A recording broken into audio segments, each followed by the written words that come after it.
आज की इस वीडियो में दोस्तों आप सीखेंगे किस तरह से टमाटर को उगाया जाता है और वो भी बहुत लार्ज क्वांटिटी में। तो एक बार आपने टमाटर ग्रो कर दिए फिर नेक्स्ट टाइम आपको मार्केट से कभी टमाटर लाने की ज़रूरत ही नहीं पड़ेगी। टोटल 9 पॉइंट्स एक्सप्लेन करे हैं तो वीडियो एंड तक देखना ताकि आपको पूरी जानकारी मिल सके और आप हेल्दी और ज़्यादा क्वांटिटी में टमाटो ग्रो कर सकें।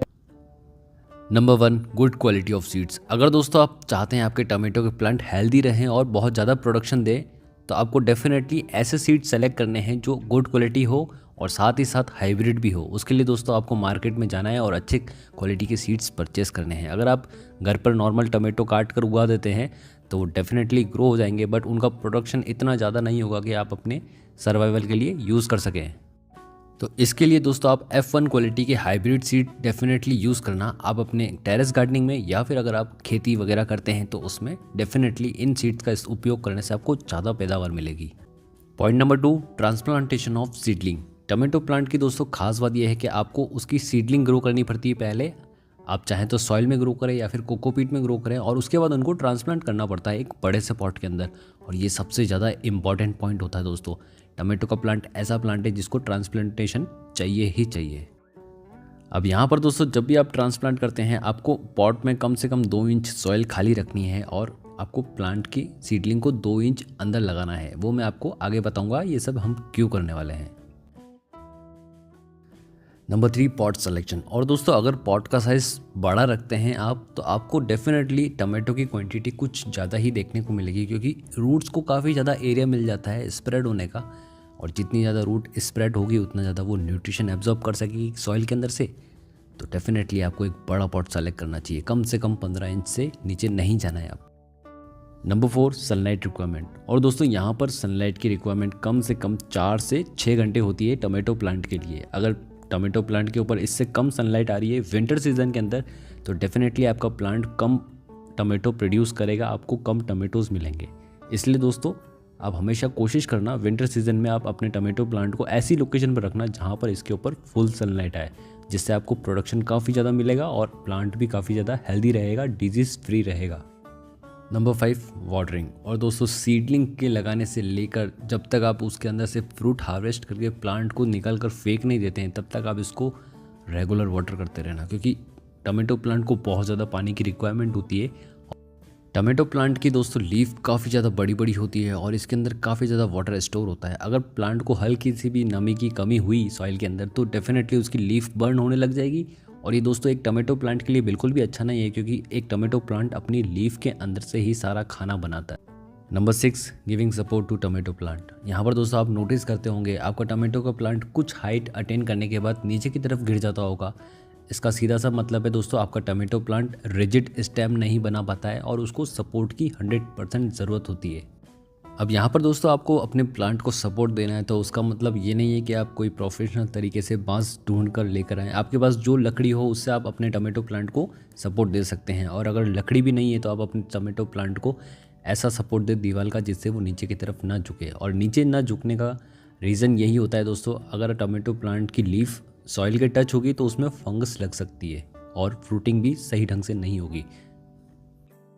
और अगर आपके पास स्टिक्स है या फिर आप अरेंज कर सकते हैं तो बस आपको 3 to 4 स्टिक लगानी है और बस एक थ्रेड की मदद से राउंड एंड राउंड अपने टमाटो प्लांट को सेंटर में रखते हुए एडजस्ट कर दें और ग्रो होने दें।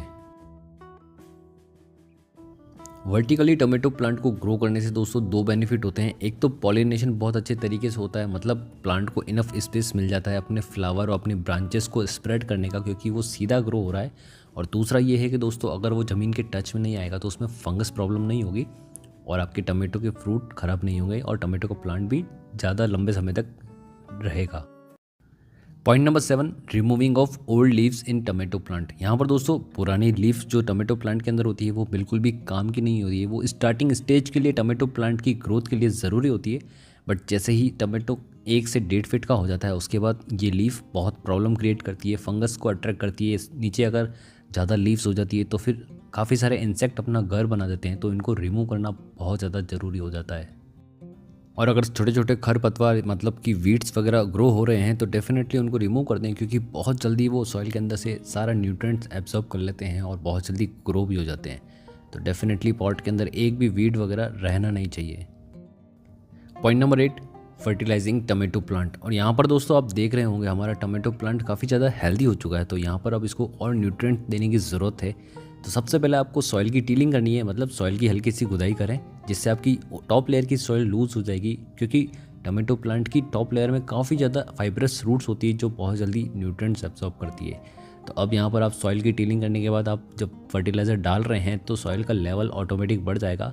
जो हमने पॉइंट नंबर 2 में आपको बताया था कि आपको 2 इंच नीचे रखना है अपना प्लांट और सॉइल लेवल। तो नेक्स्ट टाइम आप जब भी फर्टिलाइज़र डालेंगे आपके सॉइल का लेवल इंक्रीज़ होगा, बट इतना इंक्रीज़ नहीं हो पाएगा जितना वो पॉट से बाहर गिर जाए, इसलिए 2 इंच का गैप मिनिमम हमें रखना ही है। एंड दोस्तों फर्टिलाइज़र देने का मिनिमम टाइम पीरियड है 20 डेज़, क्योंकि टमेटो प्लांट काफ़ी ज़्यादा न्यूट्रिएंट्स एब्जॉर्ब कर लेता है सॉइल के अंदर से, वो भी बहुत जल्दी। तो एवरी 20 डेज़ के अंदर आपको वर्मी कंपोस्ट का एक डोज तो आप देना ही है। और एक और मैं फर्टिलाइज़र आपके साथ शेयर करता हूँ जिससे आपकी पैदावार और ज़्यादा बढ़ जाएगी। Liquid fertiliser for your tomato plant. और दोस्तों इसको देने का सही समय होता है जब आपका प्लांट फ्लावरिंग पर आ जाता है और छोटे छोटे इसमें टमेटो बनने लग जाते हैं। तब प्लांट को बहुत सारे माइक्रो न्यूट्रिएंट्स चाहिए होते हैं जो आपके सॉलिड फर्टिलाइज़र नहीं दे पाते हैं, जैसे कि वर्मी कंपोस्ट और काऊ डंग कंपोस्ट। तो उसमें दोस्तों यहाँ पर लिक्विड फर्टिलाइज़र काम आता है। इसको देख लेते हैं हम कैसे बना रहे हैं। तो यहाँ पर दोस्तों आप देख सकते हैं हम किचन वेस्ट कंपोस्ट बना रहे हैं और इसका नीचे का जितना भी लिक्विड निकलता है उसको हम definitely as a fertiliser use कर सकते हैं। इस फर्टिलाइज़र के अंदर दोस्तों एसेंशियल सारे माइक्रो न्यूट्रिएंट्स होते हैं जो आपके टमेटो प्लांट की रिक्वायरमेंट फुलफिल कर देंगे और आपके प्लांट को हेल्दी रखने के साथ साथ बहुत ज़्यादा प्रोड्यूस करने में भी मदद करेंगे। Number 9, pollinating tomato flower. यहाँ पर दोस्तों इनको पॉलिनेट करना बहुत आसान है। आपको बस हल्के हाथों से इनके फ्लावर को टिकल करना है और अपने आप में ये पॉलिनेट हो जाएंगे, क्योंकि मेल और फीमेल दोनों पार्ट हमारे एक ही फ्लावर के अंदर प्रेजेंट होता है। 90% ऑफ द टाइम हमें ये ज़रूरत नहीं पड़ती है, बट अगर आपके टमेटो नहीं आ रहे हैं तो डेफिनेटली आप हैंड पॉलिनेशन से ये प्रोसेस चालू कर सकते हैं।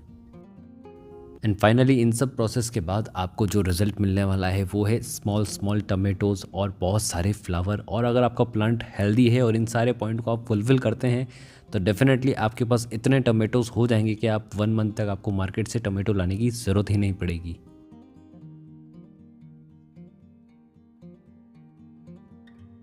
आप यहाँ पर देख ही सकते हैं हमारे एक ही प्लांट पर कितने ज़्यादा टमेटो लगे हुए हैं। अब प्लांट को फिर से न्यूट्रिएंट देने की ज़रूरत है ताकि हमारे पास और अच्छी गुड क्वालिटी का टमेटो अवेलेबल हो जाए। एंड फाइनली इतने टमाटर ग्रो हो गए कि अब हमें मार्केट से टमाटर लाने की ज़रूरत ही नहीं पड़ेगी। और यहाँ पर आपके पास कुछ रेड टमेटोज़ मिलेंगे, कुछ ग्रीन टमेटोज़ मिलेंगे। अब यहाँ पर आपको ये ध्यान रखना है कि आपको सारे टमेटो के रेड होने का इंतज़ार नहीं करना है। आपको तुरंत ही जो भी टमेटो रेड हो रहे हैं तुरंत हार्वेस्ट कर लें। चलिए दोस्तों टमाटो हार्वेस्टिंग का समय आ चुका है। अब एक एक करके हम सारे रेड टमाटो हार्वेस्ट कर लेते हैं और ये हमारी फर्स्ट हार्वेस्टिंग होगी। जितने भी लाल लाल टमाटर आपको दिख रहे हैं उनमें तुरंत हार्वेस्ट कर लें। इससे दोस्तों हमें रेगुलर बेसिस पर टमाटर मिलते रहेंगे और नए नए टमाटर आते रहेंगे। और ये हमारी फर्स्ट हार्वेस्टिंग कंप्लीट। कुछ ही दिनों में दोस्तों हमारे जो ग्रीन टमाटोज थे वो भी अब रेड होने लग गए हैं, तो सही समय इनको हार्वेस्ट करने का। हमने तो दोस्तों इतने टमाटर उगा दिए कि हमें 2 महीने तक अब टमाटर की रिक्वायरमेंट नहीं रहेगी। तो आप भी अपने घर पर इस तरह से टमाटर उगाइए और अपने पैसे बचाइए। वीडियो देखने के लिए शुक्रिया। और बहुत सारे ऐसे वीडियोस मैंने डाल रखे हैं, तो चैनल ज़रूर विजिट करिए और देखें किस तरह से हम और भी सब्जियां उगा सकते हैं।